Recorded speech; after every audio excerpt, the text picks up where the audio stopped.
Well, first of all, welcome to everyone. I'm nanako. I'm the one that has been communicating with all of you behind the scenes. So before we get started, what we're going to do today, we're going to have a little welcome to Cooksville, go over the basics, and I'm just going to give you a quick intro about how I came to be here and the story behind how all of you came to be here. So many of you may not know that I actually just met Kurt back in the middle of April. Yeah. My friends Thomas and his brother Brian and I were working on some paperwork, and we were completing a process when I came across Kurt's waiver. And I immediately loved the idea of this final word, putting this final word on top of the work that we had been doing, and felt really excited about it. So I shared some information with Thomas and Brian, and they were like, yeah, this is awesome. Let's see if we can get in touch with Kurt and talk to him a little bit about how we can pull this all together. So I was like, all right, I'm on it. So the first day that I emailed Kurt, it was 4/17. It was a Sunday. Got right back to me, and we decided we would talk on the phone for the first time on 4/19, which was a Tuesday. And then I was on the call, the Tuesday night call for the first time on that Tuesday. Then on Thursday, 21st, the three of us got on the line with Kurt, so we all had a conference call. And then it was the following Tuesday, the 26th, that Kurt first announced this event to everyone. Wow. Yeah. So, yeah, it's pretty crazy. It's pretty crazy how that all happened. So it's actually just Tell them why. Tell them why. Well, Kurt says that I twisted his arm. I said, twist your arm. Tell them my time frame. Well, it was because I was already yes, almost 30 days out. Yes, because Kurt had already recorded his final document, the waiver or the inter vivos, on Good Friday, and he was coming up on his 30-day cure mark. Yeah, so I felt the need to work with Kurt and have him work with others to share what the wisdom that he held, because I was concerned that once he hit that 30-day mark and then did the prisoner exchange, that there would be a non-disclosure aspect to what he's done, and then if he signs something and goes away, then all of that wisdom goes with him, and all of us would not know how he did it. And that was really pressing in my heart, and I communicated that.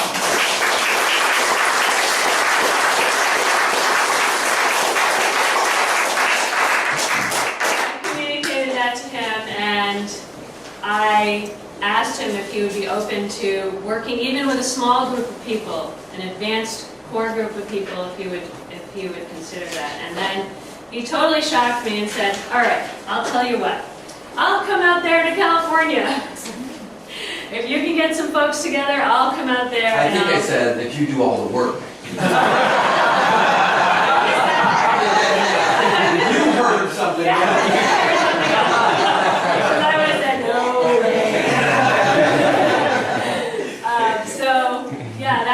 Over 4 weeks ago. So, yeah. So here we are. We're all here, and this is the end result. And obviously it's the end result for all of you too, because you each had your process of how you were going to get here.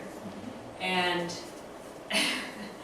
it was quite a process for me. It's not like, the idea came and we were like, cool, let's do it. Boom, done. It was more like, it was this wild, crazy ball of energy, and I was just tracking it, trying to manage it, and running over here, and I think, okay, we're going to go this way, and it's going to look like this, and I was like, no, okay, back up, and it was very dynamic, and actually it was done in 3 weeks, because I took a week off. Blake and I traveled up to Portland, Oregon, and then just, getting things ready.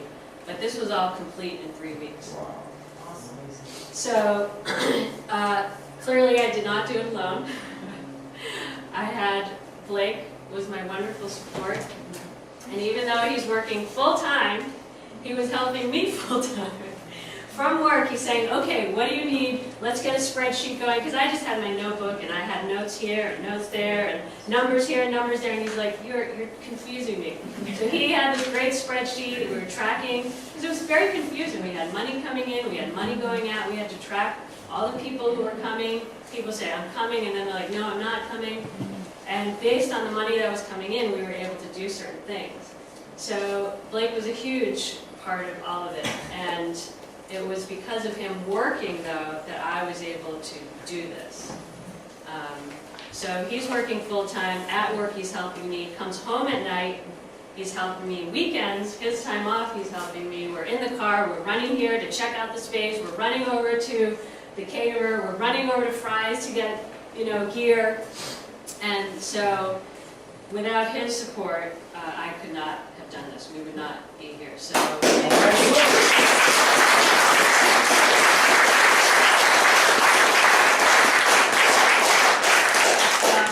I worked closely with Rob, and Rob was amazing. I would call Rob up and be like, Rob, all right, what are we going to do? We have, only this many spaces, but we need this much more money, and how are we going to do this? And I'd be all in a panic, and Rob would be like, yeah, sounds like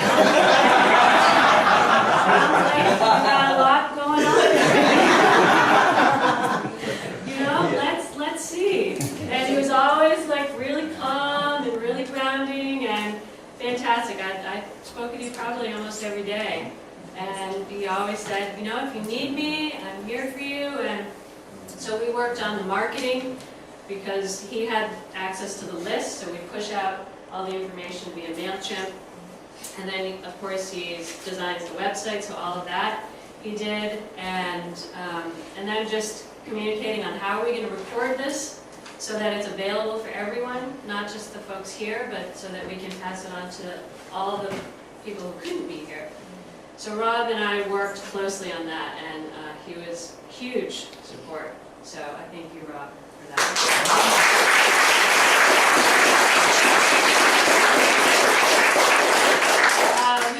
And of course, I had Dee and Shannon helping me out. I would call them, and they helped me with fleshing out ideas, because there were so many moving components to this, and it was sort of like, all right, we're going to start in this direction, and let's see what happens.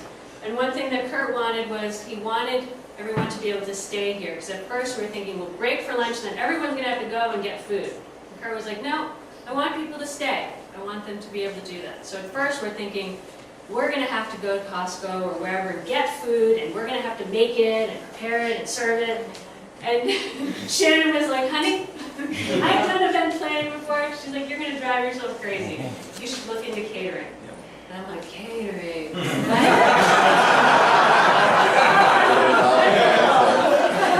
But it's expensive. And I didn't know if we could afford it. She was like, just, you'll be surprised. You'll be surprised. So she encouraged me to do that, and that was huge. So they were both there for me when I just needed to work something out, because there's so many things I had to work out in my head. And they were always there. I'd call if they weren't available, they'd call me right back. We're here for you, whatever you need. Amazing. So thank you. And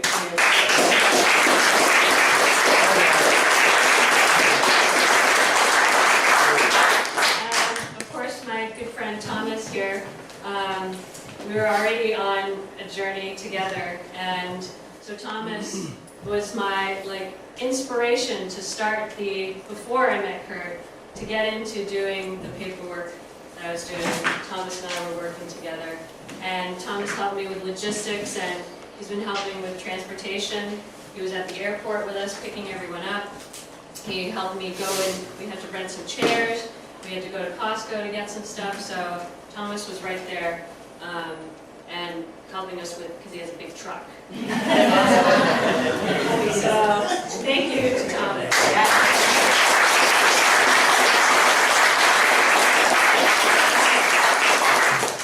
Kurt and I worked together. We kind of co-imagined this event together. We worked closely, and Kurt would just imagine it, put it out there, and then say, okay, figure it out, we'll make it work, and always available. That's the one thing that's so amazing about Kurt, you know, even if he can't pick up the phone when I call, he would always call me back. And it was just a tremendous joy to work with him and get to know him through that time. You know, we're making key decisions, we're trying to unravel things, and we laughed a lot, and it's just such a gift for me to have met you and to have been able to work with you on this. So thank you.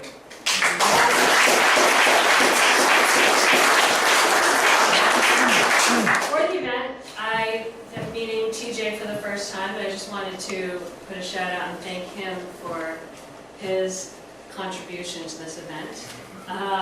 So thank you for coming all the way from Detroit and really.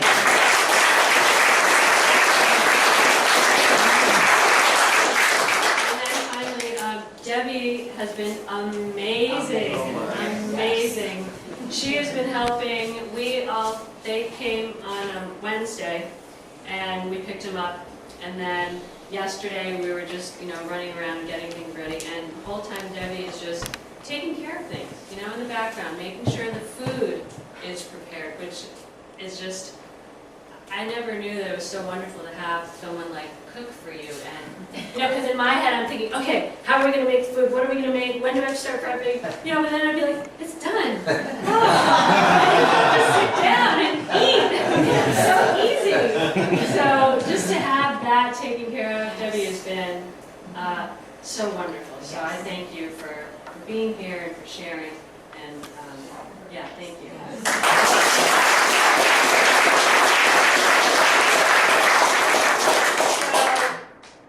You know, has it been crazy? Yes. Has it been intense? Yes. I've been fighting off a cold because it was very stressful for me. And to do it in just 3 weeks, was it crazy? Yeah, it was. It was crazy. But why did I do it? So I'm going to tell you a little story because it helps illustrate. So if we all just imagine for a minute that we were adopted, right? And then one day you find out that that you were adopted, right? So and here you are, you think that your parents are your parents, and you find out that you're adopted. And what's the one thing that's like burning in your brain? The one thing that now you have to know. You want to know, well, who are my real parents? And why? Because that's truth. You want to know truth, and that's all you can think about. So does it matter if your adoptive parents are convinced, no, you weren't adopted, we love you, you're our, you know, our son or daughter? Does it matter that they believe in the lie? Is that going to change truth? No, it'll never. So, okay, well, what if we expand it out and we say, okay, well, we have the extended family that believes the lie, and we have the community that believes the lie. Does that change truth? No, because a lie can never be truth. So then if we look at the way the world is, and all the lies that surround us, right? And how many people believe all these lies? Millions, billions. But does that make the lie true? No. No, it never can. So here I am, in my heart, I know that this world is filled with fraud. In my heart, I know that at the highest level, it's all about an energy bind on us. But I don't know how to get out of it. And I've been following different ways and trying to get out, but I know in my heart that I'm not getting at the root. And I was getting depressed. You know, I would talk to Thomas and just be like, oh, Thomas, I can't stand this. It's eating me up, this energy that I feel all around me, binding me. And it was really starting to just drag me down. And so when I met Kurt, immediately I felt his truth. I felt his authenticity. And it just resonated with me, and I knew that he had figured it out. So when I think about, well, why did I do all this? I did it because I felt I meant truth. But even deeper still, I did it because I love truth. That's why I did it. And so if we look at Kurt's documents, right, the same thing. End result. you're seeing the end result. But what went into, just like this event, and just like for all of you to get here, what did Kurt have to go through to get to this point? So 7 years of his life, he's contemplating this stuff. He's drilling down into it. He's focused on it. That's his world. That's his every moment. But how can you do that? You can't do it if you have a job, right? You can't go into work every day and sit at a little cubicle and have someone yelling at you. Corporate is pissed off that you haven't submitted the report. They need it now. And why do you keep, you're just daydreaming, you're sitting there in your cubicle, I mean, there's no way. There's no way that the mind can have all of that clutter in there and get to the data, the truth that Kurt has. So he was able to do it because of Debbie. Right, Deb?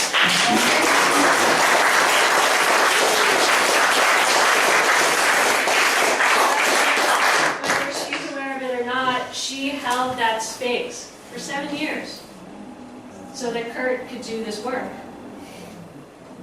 That's so beautiful. It's so beautiful.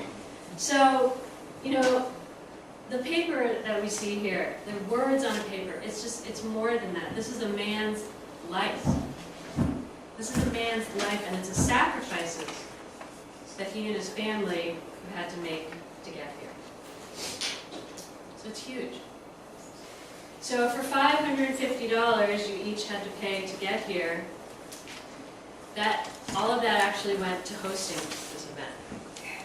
So we have like $55.44 for the chairs that we rented. We have $180 for the whiteboard here. The porta potties, $330.81. Catered food, $9,005.58 for the catered meals. And that's not even half of our expenses. Expenses. I'm just talking about expenses. I'm not talking about paying Kurt. I'm talking about the money that we needed to host this event. Does Kurt look shocked? No, he doesn't look shocked because it came from him. This is his wish. And he said to me, you know what, Nanako? As long as everyone leaves after the 4 days and they've had a really positive experience and they get to see how Debbie and I live. We don't, go around saving all the money, putting it aside. We live in the moment. We live it up. And so that's what he's sharing with all of you here. He's sharing the fullness. And that's been his position from the beginning. From the beginning. So you're getting the 4 full days of study with Kurt. He's going to be available for you from 8 a.m.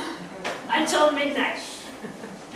Right? He's going to go through the 2 documents, the first and the last 2 documents that you'll ever need, in detail. He's giving you access to the waiver inter vivos. You're getting it all catered. You're getting access to a man's life. Right? Don't you think you owe him something? Oh, yeah. Yes. Oh, yeah. Absolutely not. Absolutely not. You don't owe Kurt a thing. Why? Because it's a gift. Thanks, Kurt. All right.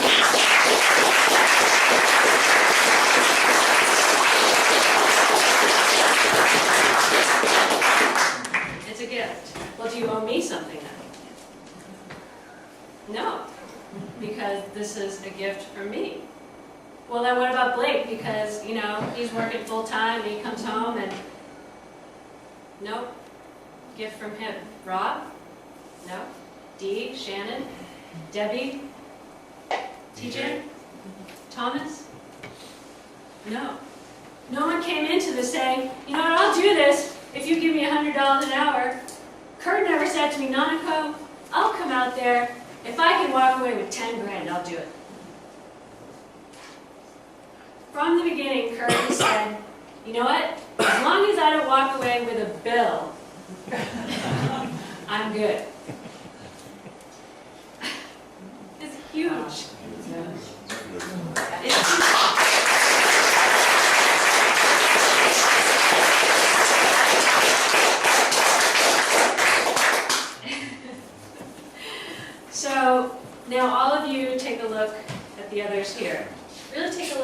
here. I mean, it's amazing that all of you have gathered here, right? So your $550 is actually a gift to each other. This whole event is a gift. We've all just gifted it to each other. You know, it's powerful. It's really, really powerful. But it started with Kurt. See how beautiful this man is? It's emotional. It is. It's very emotional. I have deep respect for Kurt. Yes,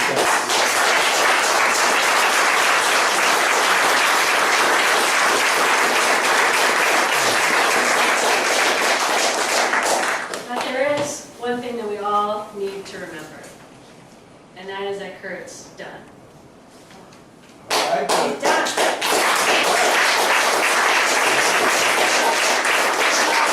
In the past, Kurt would be out there trying to help everybody, right?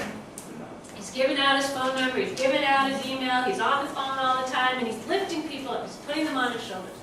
And they're saying, all right, man, so you just, if I could just get a little bit higher, maybe I can see what you see. So he's lifting them up, and then this one says, oh, but I got a buddy of mine, and he's been studying this 20 years, and if we can just lift him up. So Kurt sticks him up there. So soon he's holding, 10 people, and then it's 100 people, and then it's 1,000 people, right? And the 999th guy yells down to Kurt, hey, Kurt, you okay down there? And then the guy at the very top, the 1,000th guy says, who the hell's Kurt? So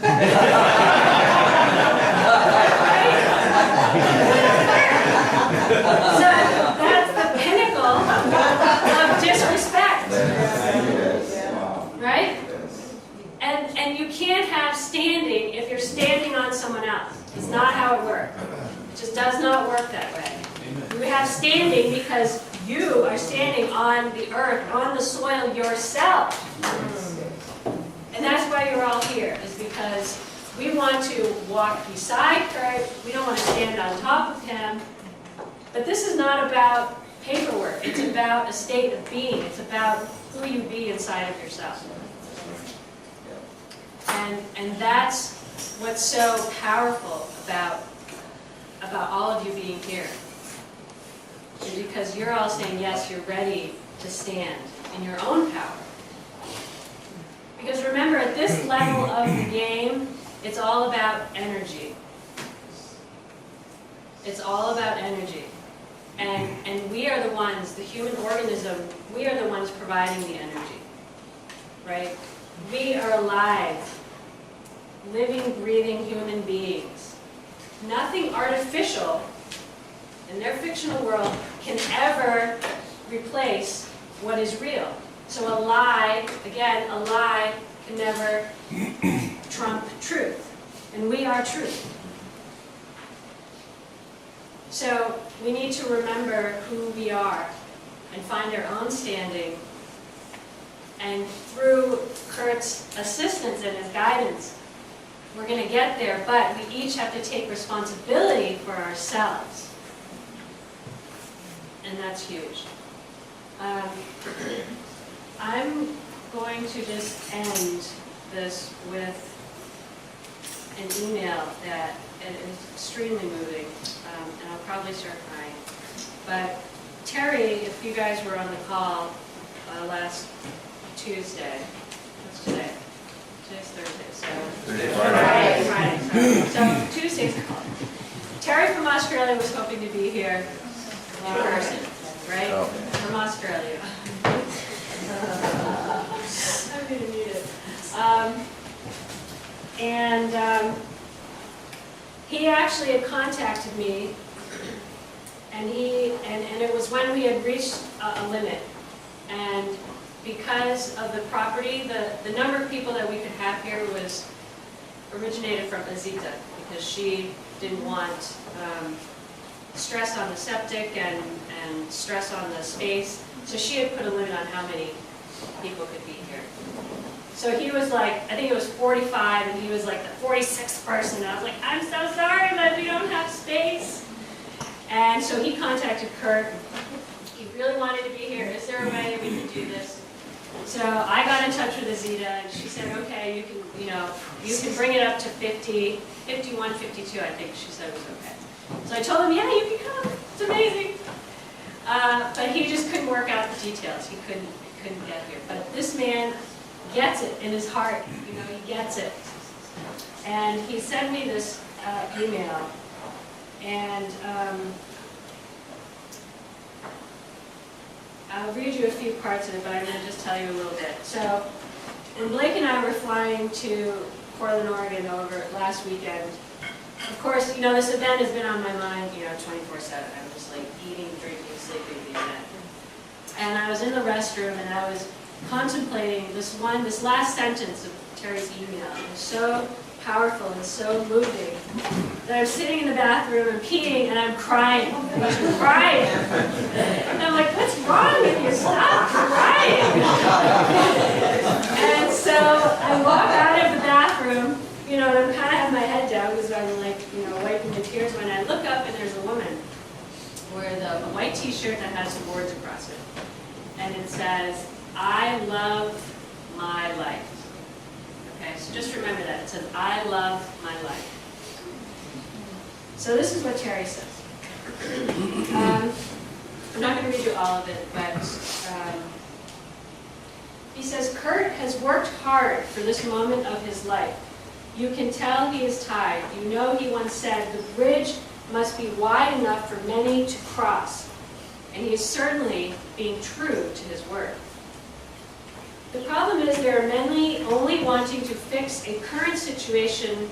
They are off topic and tend to interfere with his flow and content. This can be tiring. In saying that, he does a great job handling situations. He says, and just pay attention to this last piece of this, he says, much love to all participating in Kurt's life-changing event. Enjoy, my friends. Where there is love, there is life. And I think that's so beautiful and appropriate. Because ultimately, truth, for me, is life. And that's why I'm here, and that's why I did this, because I honor life, which is truth. Thank you.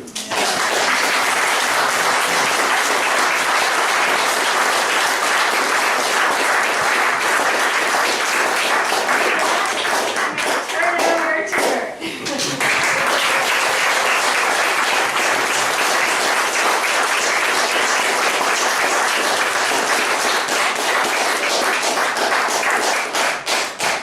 How do you follow that?